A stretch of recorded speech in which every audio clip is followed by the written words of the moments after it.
Question de santé, la suite jusqu'à midi avec le docteur Gérald Kierzek et Isabelle Quenard. Et nous poursuivons cette émission spéciale à l'occasion de la Journée mondiale du cœur. Nous sommes toujours avec le professeur Claire Mounier-Veillé, président de la Fédération française de cardiologie, et le docteur Gérald Kierzek. Alors c'est vrai que cette année, l'accent est encore plus mis que d'habitude sur la prévention chez les femmes. Pourquoi on n'a pas les mêmes symptômes ou les mêmes signes d'alerte que ces messieurs? La maladie cardiovasculaire des femmes tue une femme sur 3 en France. C'est une des premières causes de mortalité. Il y a une progression des infarctus chez les femmes de moins de 55 ans. Et comme vous venez de le dire, elles ont des symptômes particuliers. Elles peuvent quand même avoir une douleur thoracique typique. Il ne faut pas dire qu'elles n'ont pas de douleur thoracique. Mais elles peuvent avoir aussi des symptômes. Palpitations à l'effort, grosse fatigue à l'effort, essoufflement à l'effort. Donc ce sont des symptômes en fait qui doivent nous alerter chez une femme qui a des facteurs de risque. Lorsque vous dites grosse fatigue à l'effort, ça veut dire quoi? On monte par exemple 3 étages et au 2e on s'arrête parce qu'on ne peut plus aller plus loin? Oui, c'est une fatigabilité progressive. Les femmes, quand on les interroge, elles vous disent depuis quelques semaines, je n'arrivais plus à monter mes escaliers, je n'arrivais plus à faire mes courses correctement, j'arrivais plus à faire mon jogging. Donc c'est vraiment une progression des symptômes dans le temps. C'est rarement quelque chose de brutal du jour au lendemain. Alors lorsque vous parlez de cet âge de la cinquantaine, on peut relier ça bien sûr à la ménopause. On disait tout à l'heure que les femmes ne sont plus protégées par leurs hormones.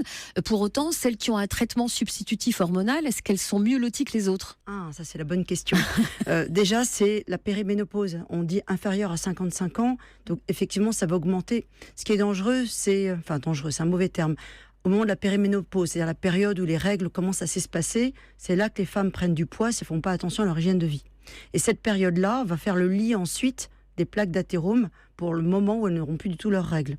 Donc par rapport au traitement hormonal de la ménopause, aujourd'hui on ne peut pas le donner en prévention. Dire à une dame, on va vous le donner pour éviter tout accident cardiovasculaire. Mais on sait que les femmes qui ont ce traitement-là, dans les études dont on dispose aujourd'hui, on sait que celles-là font moins d'infarctus du myocarde. Par contre, ça ne prévient pas à 100% le risque.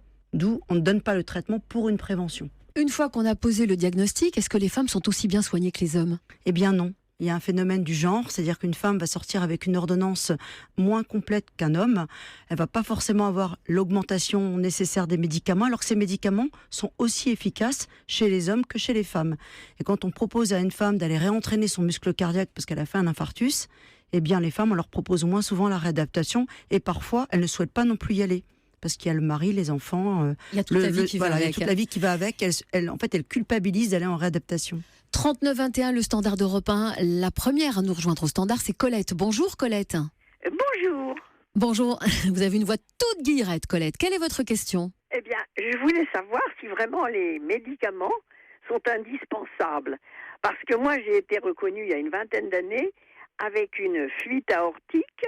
Et puis, on m'a dit, on va supprimer quelque chose d'un peu gras, des trucs comme ça, parce que c'est pas très grave en soi, mais par la suite, avec l'âge augmentant, et puis un peu moins de gymnastique, un peu moins de danse, un peu moins de tout ça, j'ai été quand même dépistée de cela quand même. Alors Colette, votre question visiblement qu'on va poser à nos deux médecins, oui. Est-ce que c'est grave ou pas grave d'avoir une fuite aortique? Est-ce que le cœur, est-ce que l'aorte ça fuit? Est-ce qu'il y a d'autres choses qui fuient comme ça et qui endommagent notre cœur?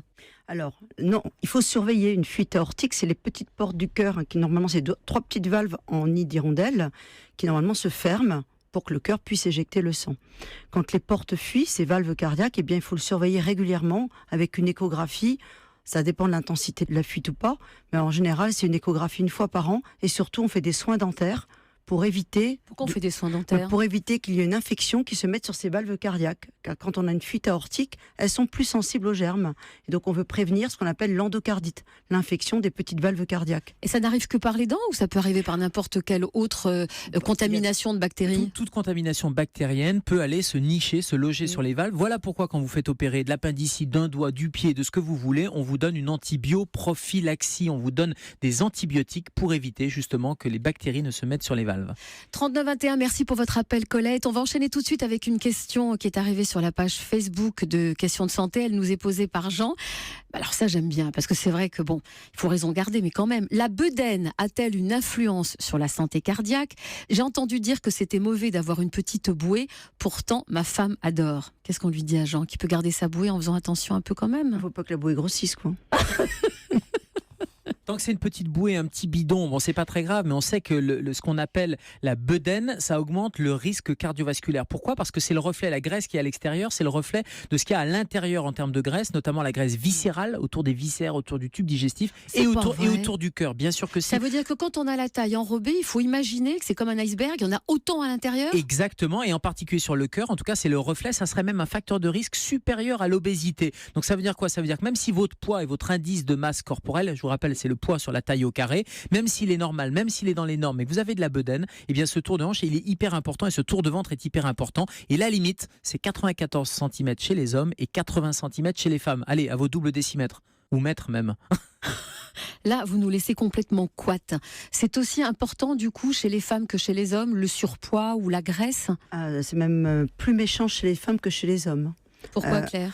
Pourquoi ? Parce que cette obésité, effectivement, elle active l'inflammation des artères, elle encrasse les artères et elle va empêcher l'effet protecteur de nos oestrogènes naturels. Elle va la limiter en fait. Donc cette obésité, il n'y a pas de médicament miracle. Hein. Il faut bouger, faire de l'activité physique, consommer ses calories. En fait, on mange trop gras, trop riche aujourd'hui et on bouge moins. Donc finalement, on stocke. Alors, question posée par Mylène, toujours sur la page Facebook de l'émission. Une grosse crise d'angoisse peut-elle faire monter la pression cardiaque ? Oui, une grosse angoisse, ça active notre fameux nerf sympathique. Donc ça va faire monter la pression artérielle. Donc si on est quelqu'un de normotendu, c'est bon. Si par contre on est quelqu'un d'hypertendu, c'est peut-être pas très bon non plus. Et si on a des plaques de cholestérol, cette montée de pression c'est comme si on tapait sur un mur avec un marteau, ça peut fissurer une plaque de cholestérol. Donc ça peut provoquer un accident cardiovasculaire. C'est-à-dire que la plaque de cholestérol, une fois qu'elle est fissurée, elle peut tomber, elle peut se déplacer. Elle peut se détacher, exactement.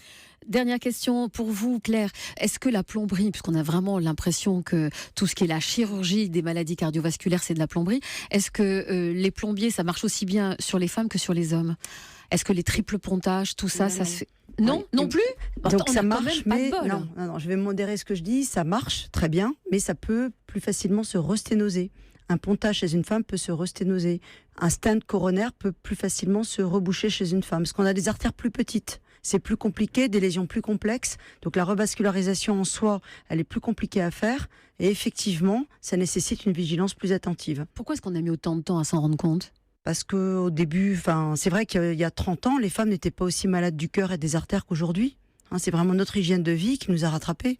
Et puis, il y a quand même on voit ça dans les papiers américains, dans les publications américaines, il y a la théorie du genre. C'est-à-dire que les femmes, comme les médecins, pensent que c'est une maladie d'homme. Hein. C'est un cercle vicieux qui s'est instauré. C'est-à-dire que les femmes avaient un mode de vie différent de celui des hommes et fumaient pas en particulier. Là, elles ont rattrapé, c'est l'effet négatif de la parité. Et donc, du coup, comme elles ne fumaient pas, elles n'avaient pas de maladie cardiovasculaire, la recherche ne se concentrait pas sur elles. Et donc, du coup, on était dans un cercle vicieux avec pas de maladie cardiovasculaire, pas de recherche, en tout cas de la recherche pour les hommes et pas pour elles. Et du coup, on n'avait pas de découverte particulière. Alors, merci de nous avoir expliqué un petit peu et mieux fait comprendre et nous alerter sur la prévention pour les femmes, les risques, les signes qui doivent nous alerter sur les problèmes du cœur pour les femmes spécifiquement aujourd'hui, sur tous les problèmes du cœur d'ailleurs, que ce soit homme ou femme. Merci. Le professeur Claire Mounier-Veillé était à nos côtés, à vos côtés pour vous répondre. Et je rappelle que vous êtes présidente de la Fédération française de cardiologie. Docteur Gérald de Kerzec, on se retrouve demain pour parler d'un autre sujet. Et à demain, tout simplement. Oui, d'ici là, prenez soin de vous. Et juste pour le plaisir, allez, une déclaration d'amour. Mon cœur te dit je t'aime, il ne sait dire que ça. Allez, c'était question de santé avec le docteur Gérald Kerzec et la déclaration d'Isabelle Quenin, Frédéric François. Question de santé.